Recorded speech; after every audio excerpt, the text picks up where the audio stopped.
గొంతును నమ్ముకొని మీరు ఇంత దూరం ట్రావెల్ అయినప్పుడు ఆ మధ్యలో పడిన కష్టాలు చాలానే ఉండుంటాయి. బట్ ఎలా ఫీల్ అవుతుంటారు అవన్నీ గుర్తొచ్చినప్పుడు గానీ, లేకపోతే ఫస్ట్ అక్కొచ్చారు. ఇప్పటికీ నేను గుర్తు తెచ్చుకుంటూనే ఉంటా. నేను విలేజ్‌లో ఏమేం చేసాం మేము. అంటే ఏమంటారు, నేను విలేజ్‌లో ఆహ్, చిన్నప్పటి నుంచి 10థ్ వరకు నేను వర్క్ చేస్తూ ఉండే నేను విలేజ్‌లో ఫార్మింగ్ వర్క్. ఆ! ఓకే. పొలం పని చేసేవాళ్ళు. పొలం పనులు చేసేదాన్ని నేను. హ్మ్.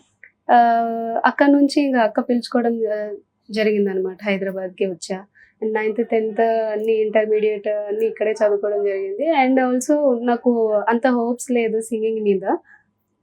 ఫస్ట్‌లో ఉండే చిన్నప్పుడు అలా పాడుకుంటూ ఉండేదాన్ని నేను విలేజ్‌లో. కానీ ఇప్పుడు ఇంత హిట్ వచ్చింది కదా! హ్మ్. సో నేనేం మాట్లాడలేను ఇప్పుడు. అంతే. ఎలా ఉంటది అక్కా చెల్లెల మధ్య బాండింగ్ ఎలా ఉంటుంది? చాలా బాగుంటది చిట్ చాటింగ్. అంతేనా? ఇద్దరు కలిసే ఎక్కువ ఉంటారు. నేను డాడీతో ఏమంటారు, డాడీతో స్పెండ్ చేస్తా ఉంటా.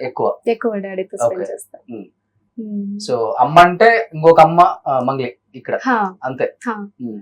సో యాక్చువల్‌గా ఒకే ఫీల్డ్‌లో ఉన్నప్పుడు ఎంకరేజ్ చేయటం కొంచెం తక్కువ ఉంటుంది మిగతా ఫ్యామిలీస్‌లో మనం చూసుకుంటే.